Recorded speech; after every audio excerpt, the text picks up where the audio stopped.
আউযু বিল্লাহি মিনাশ শাইতানির রাজিম। বিসমিল্লাহির রহমানির রহিম। তাবারাকাল্লাযী বিয়াদিহিল মুলকু ওয়া হুয়া আলা কুল্লি শাইইন কাদির।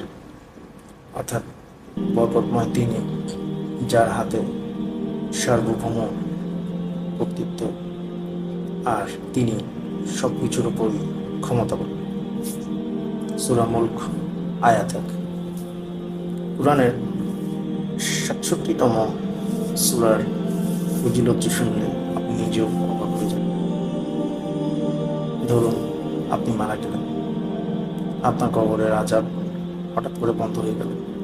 আপনি ভাবতে থাকবেন, আমি দুনিয়াতে এমন কি কাজ করেছিলাম যার পরিপ্রেক্ষিতে আল্লাহ আমার কবরের আযাব মাফ করে দিল। হ্যাঁ, আপনি ভালো একটি কাজ করেছিলেন, আর তা হলো আপনি প্রতিনিয়ত রাতে সূরা মুলক পাঠ করে ঘুমাতেন। এই সূরা অনেক ফজিলত আছে। হাসরের ময়দানে আপনার বিচার শুরু হলো, তখন মহাতাৎপর্যপূর্ণ এই সূরাটি আল্লাহর কাছে আপনার জন্য সুপারিশ করতে থাকবে যতক্ষণ না পর্যন্ত আপনাকে ক্ষমা করে দেওয়া হয়। এই সূরা আপনাকে কবরের আযাব থেকে আপনাকে রক্ষা করবে।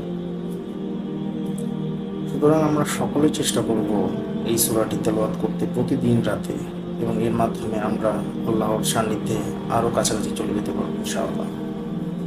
প্রিয় ভাই বোনেরা, আমার এই মেসেজের মাধ্যমে আমি আপনাকে একটা কথাই বলতে চাই যে সূরা মুলক আপনারা চেষ্টা করবেন প্রতিদিন ঘন্টা ঘন্টা হলেও পড়ার জন্য। যদি সেটা সম্ভব না হয়, অ্যাটলিস্ট আপনারা ঘুমের সময় সেটা ভয়েস আকারে ইউটিউব ছেড়ে আপনারা সেটা শুনতে পারেন। আমাদের ভিডিওটি ভালো লাগলে আপনারা সাবস্ক্রাইব করবেন। আসসালামু আলাইকুম।